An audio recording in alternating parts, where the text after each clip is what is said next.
Mr. Sudhanshu Rastogi, he is the managing director of My Place Co-working in Lucknow, and he has business interests in fields of IT, investment, advisory, and real estate through his flagship brand SAG, and he has several other ventures in different fields. So he's an active angel investor, and he's a venture partner at Venture Catalyst Lucknow.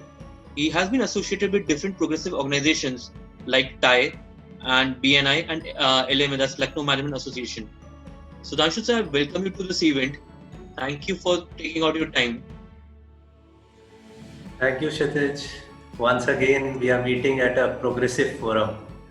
That is more important, and I would like to thank Mr. Deepak ji also, who's also been active in the whole process with the Glide Accelerator and with your Pluto thing.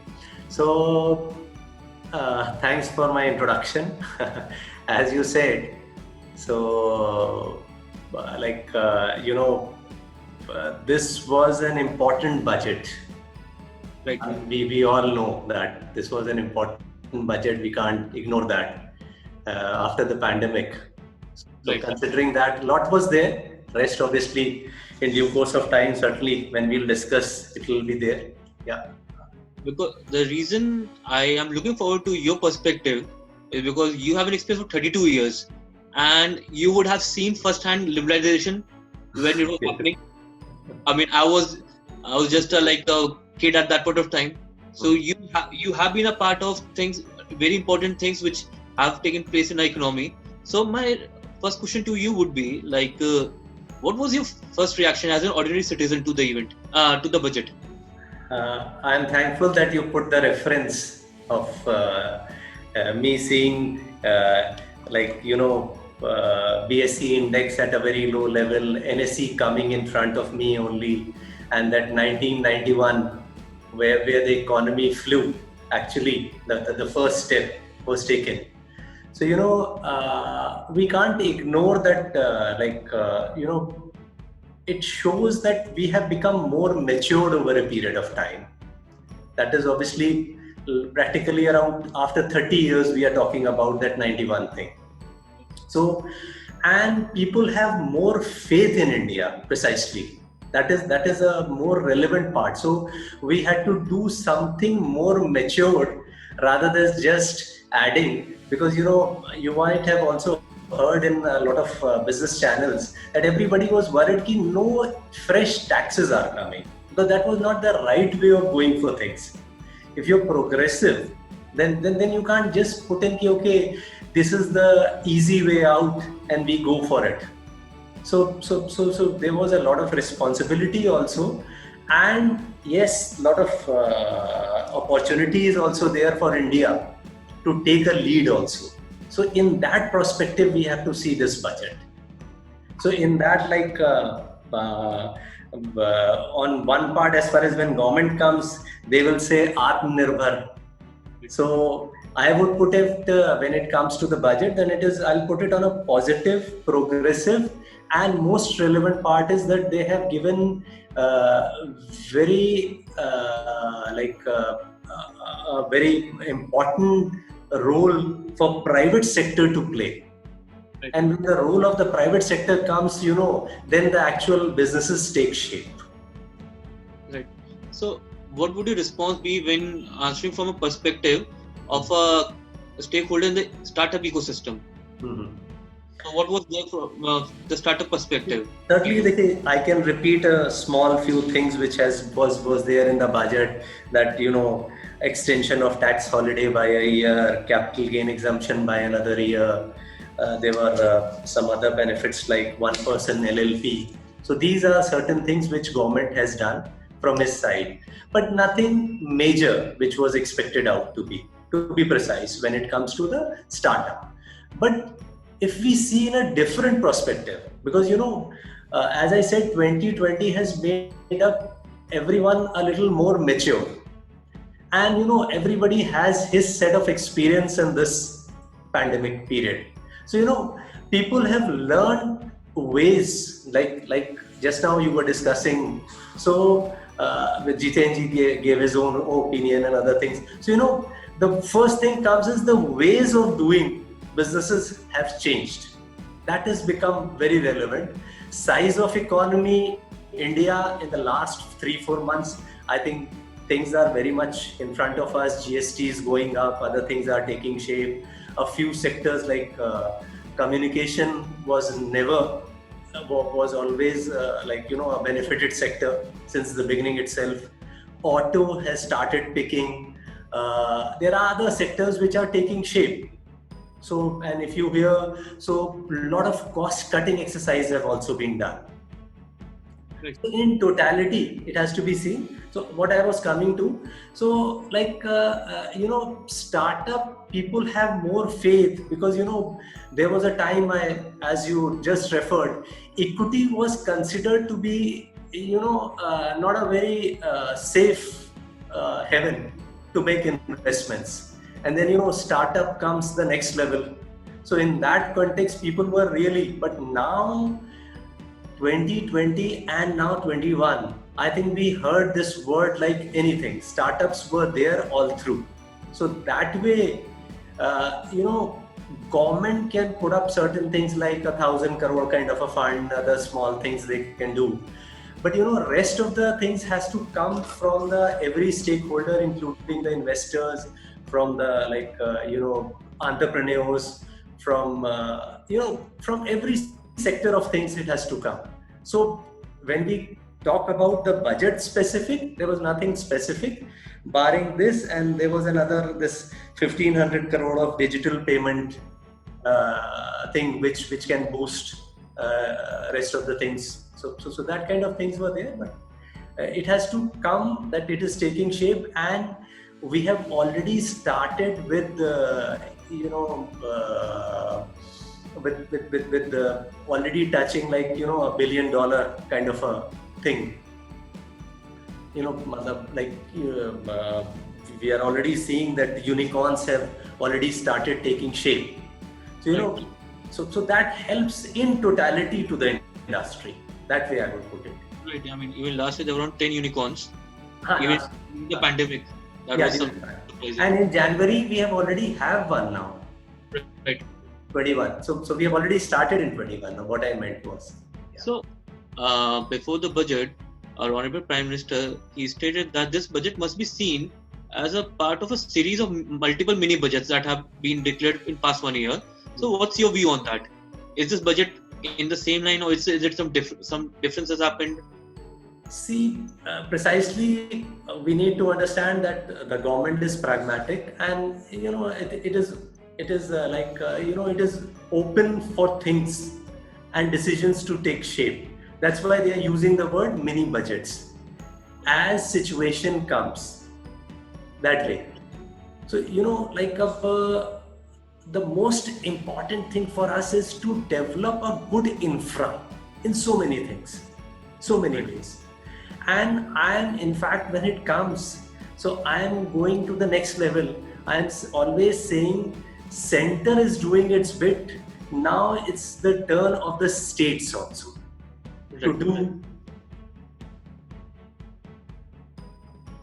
UP has a lot of scope if we talk in specific about UP, but how well it takes that, what efforts they do, whether it is in the right direction or not, that makes the difference. So I'm not talking specific UP, but the total contribution of different states and the center will make us take to the, that 5 trillion and then so on, that kind of economies. So, So I was just concluding. So I just meant that they have to be open with that. Okay, we are not that once a budget has come and it's all over. We have people like Shashikant Das at RBI. We have Modi ji, who has a now international respect. And people are looking for a country which can take a lead actually. We have all the, that all things are there. Like, a lot of countries they may have, but there is big question mark on their credentials also. So that way we have a very good move. So we'll have to remain open that if something is taking shape, then certainly these mini budgets can be helpful as it comes, which we can't decide just now itself. That is what I would say. So you briefly mentioned about this 1,000 crore Seed India fund. Yeah. So according to you, how will it help the startups, and what would be the challenges in its implementation? See, when it comes to that, there was earlier a 10,000 crore fund. Then there was this fund. So, multiple funds have come up. But I am more concerned about AIFs, alternative investment funds, which are doing the actual bit. Right. So you can understand, even every state has its own set of things, but how many of them are actually that proactive to giving subsidy of, I need not to mention the sectors, and they go in 50,000, a lakh crore and whatever not. So what is 1,000 crore? Nothing. Precisely. I agree, because I remember that funds which you're talking about, 10,000 crore, declared in 2016, and the money should have been disbursed by the AIFs. Yeah. In this case, it's supposed to be disbursed by the incubators. Yeah. So you can understand. Right. So from the incubators perspective, so do you see any challenges? Because we had Ritesh Saxena earlier today, and he gave the stats that around there are 3,300 startups, registered startups from the state of UP, and there are only 18 incubators. That's around 170 startups per incubator. And although there are not even 1,000 startups are registered with the incubators. So how do you see at the implementation part? See, 2020 though has just gone, so nothing must have been done, and a lot of things went into planning also, a lot of time. So so far, it has been more of government will do something. Sorry, that should not be the approach. It has to be a combination of all the stakeholders, institutions, technical institutions should take a lead, and they have done some of it. Some parts from the government part, and some has to come from the private sector also. And when the private sector thing will actually, and it will show that a lot is actually taking shape, because I went even the biggest setup, that was AKTU, Abdul Kalam Technical University. It's inaugural, but I'm seeing nothing much is happening there. And how many engineering institutes are there under this? A lot. Matlab, in fact, the numbers have gone down. Even then, there are a few hundred institutes. So you can understand, just and that too such a big name. And that is basically what? This is basically UP Technical University when we talk of. It's this AKTU. So, it's not just we are just for the sake of doing things. We have to. And that's why I'm using this word AIF. I'm not, incubators have their own role, AIF have their own role. Everybody has their own role. I can't say, because that gives a infra. AIF gives you the exit. So first the infra is more needed, then only the exits and other things will happen. That's the stage. So we certainly need nationwide, not only any particular state or something. We need nationwide real things to happen. And I'm anticipating these 2 years, this year and the next year, we should see things at least doubling, if not more. Right. So my next question to you would be, as an angel investor, has your investment philosophy changed in past 1 year? From for startups? For the better. How is it? Because the best part was, as I mentioned, we had a word, technology was the only savior during this period. Right. We saw that technology continued. And whenever there are problems and issues, then only the innovations happen. And innovations and startups these are two different words of the same thing precisely. And you are also part of startup industry also in its own way. So you understand that factor. So a lot of things, and so many health tech, clean tech, fintech, agri tech, you name it, and you'll find so many techs are. Right. And just for reference, you did mention one of it. So from Venture Catalyst, which I am associated with, and it is into early age investments, basically early startups. We have funded 102 startups in 2020, 102. Right. So you can understand the number has gone phenomenally up. And in the last few months, we were rather sick of hearing the pitches, when curated pitches, not those regular pitches, the curated pitches. Okay, in a month we'll have to take care of 12 pitches, 12 that to be funded. So 12 is a big number. You just can't think of. So that way the industry has taken leaps and bounds. And fortunately, Venture Catalyst is also having an AIF, Alternative Investment Fund, which was earlier 300 crore. Now it has gone up to, it's a 9 unicorn fund. It has gone up to 500 crores. So you can understand there's a lot of, there in the pocket also to take care of these fundings and other things.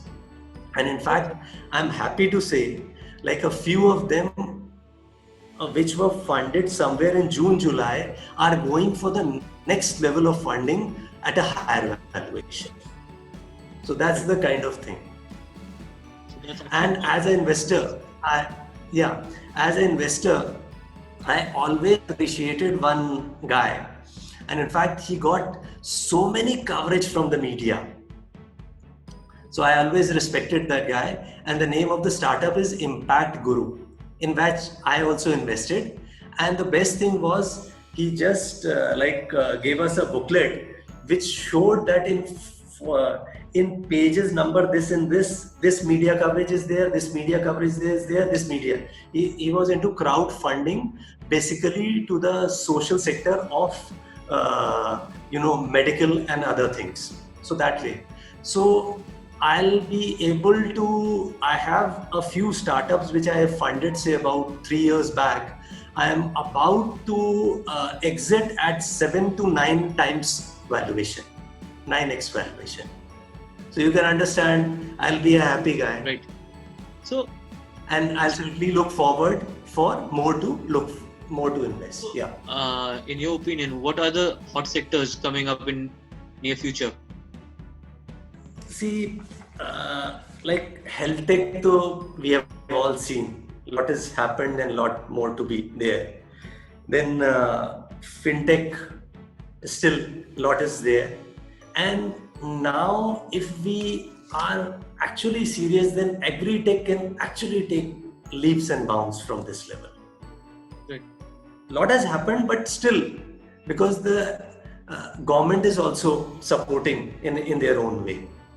So I think these are 3 sectors which still has a lot of scope. And then rest, though, obviously, a lot of startup come from a very different sector. So you can't be specific about the sector part. So one observation which I have from the budget is that government has focused a lot on infrastructure and manufacturing. Yeah.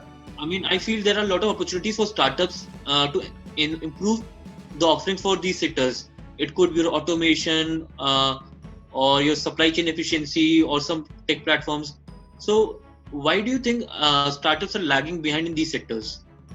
See, we have a best example. If you Google, you'll find Reliance have already, picked up a few startups.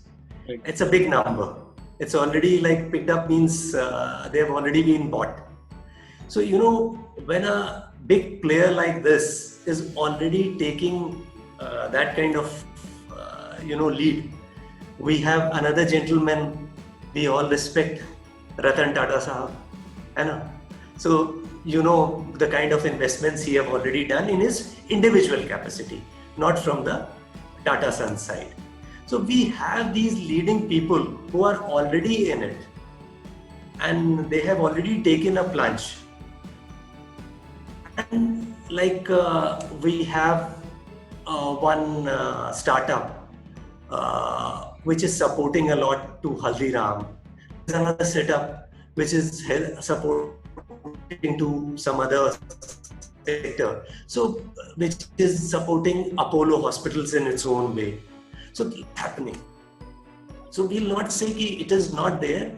Something is that, like, some of the startups are growing itself so big that they don't want ki, okay, we should be just supporting.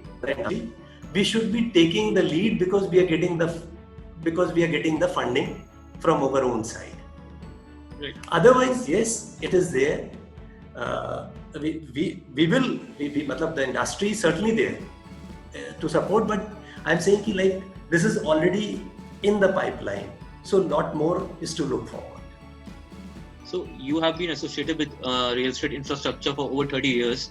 One big innovation from a startup perspective is the co-working usage. I mean, for a small business, having a full-fledged office is difficult. So where do you see what all problems are there that needs to be solved in the infrastructure and real estate business for a startup?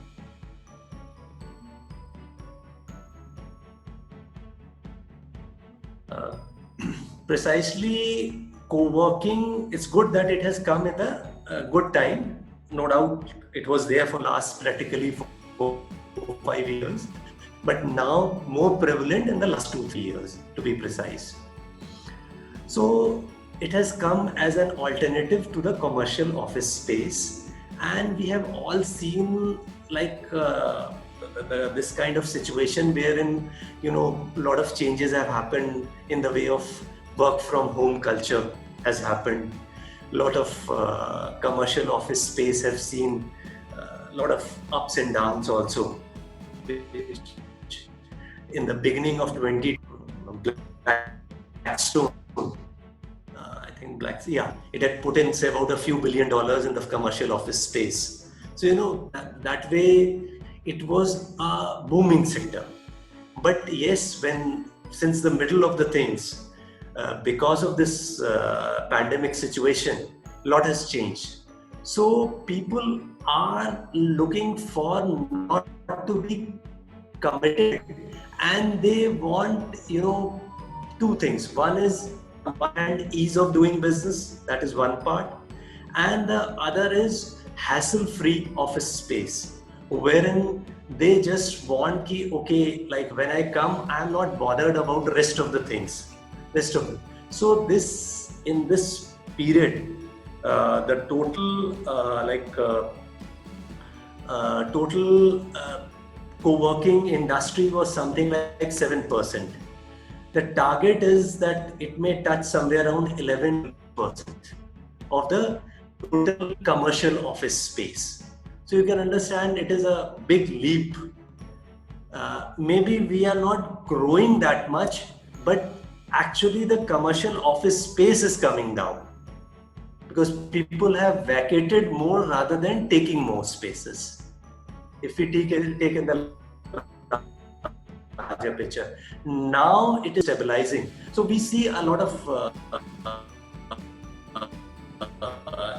things, and somewhere from November we can see inquiries have also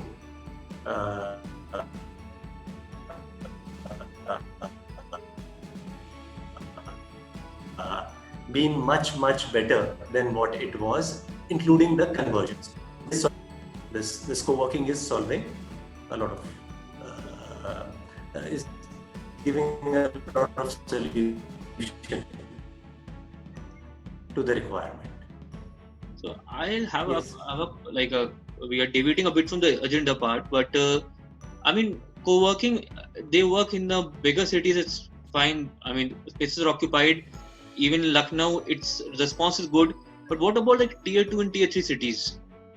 How is the co-working doing there? And what are the challenges? I appreciate your question. In fact, what happened is our initial target was more into 2 and 3, tier 3. We are expanding. We are already in the process of expanding. So initially our target was 2 and 3, but yes, because, you know, behavior shift has come. That is there. That is a known fact. But tier 2 and tier 3 will take some more time, precisely, I would say. Tier 1, yes, the acceptance level is much, much better. And I would rather say somewhere around 70% of the old business is back when it comes to bigger cities. But when it comes to new or the tier 2 and tier 3 cities, it is at the concept level. People are still exploring how fruitful it can be for us. Right. So coming back to the budget, so was there any expectation which you had and that was not fulfilled from the budget? See, budget means expectation. So that is bound to be there. In fact, I would rather like to still quote, variety of people were just saying, let's hope there's no fresh taxes. Right. So we are thankful about that part, that there's no fresh taxes. And they are anticipating that the economy will go back to its place. Like we have multiple, like services is one part, manufacturing is other part, agriculture is other part. Every sector has its own contribution.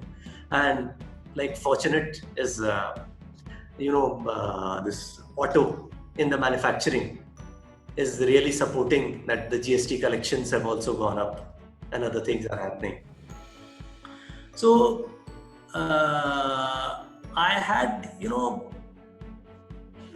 I always am in favor of one thing. That is like, I precisely don't like much like when they put cess on, diesel and petroleum products. Because, it's good that you need to help out to the social sector. But I think the way things have gone expensive for the, I would say the middle class or for any class. So, even your basic things have turned expensive. So just for the sake of you're saying, okay, social sector, but there are others also. You just can't, and even if they have given like some relief, which was, you also agree, Kshitij, which was not sufficient. On one hand, you have given, on the other hand, you have taken another name. So that is not a welcome thing. So that is one thing which I was, and second was, this 5 to 20, they can have another slab in taxation easily. I hope you agree on that factor. I agree on that. These are two very basic things. Something could have been worked out on that. So let's say in the next mini budget, what do you think is needed for the startup ecosystem? I would say which we discussed, the money they have, I would say, committed or like announced, that actually reaches, and the issue you just now raised also, because incubator takes its own time. It cannot be done overnight or something like that. So if something of the nature of, if they can do is private public partnership kind of a thing, right, wherein things move faster, right, so that can really help when it comes to startup industry. Right. So thank you, sir, for those insights. It was lovely talking to you. It's actually a learning session from somebody of your status. I mean, 30 years in the industry. It's something to learn, actually. Thanks a lot for being part of this event, sir. Thanks a lot. Thank you.